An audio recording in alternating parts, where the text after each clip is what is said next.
This is how you can create an online sound clip, an audio file to add to your Google Slides.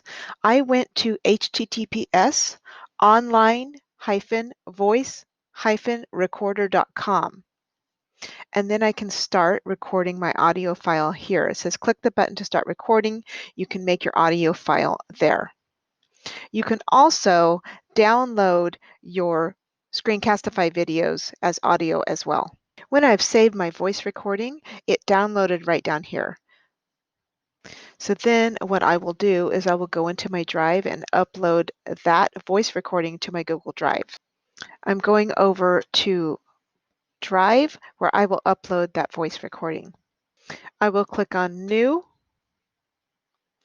File Upload. This voice recording went into my downloads, so I'm looking for downloads.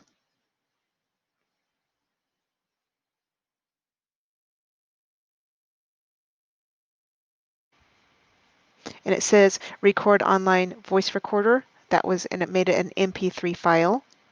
I can see that it's matching the date and time that I made this recording. I will click open.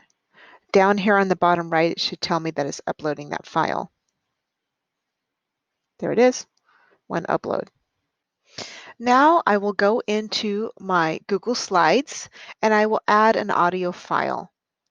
I want to add my audio file into the directions slide where I explain instructions to my students for this lesson. I will insert audio. Now it's looking automatically in my Google Drive for that Drive recording that I just made. And I'm going to select it. And there it is.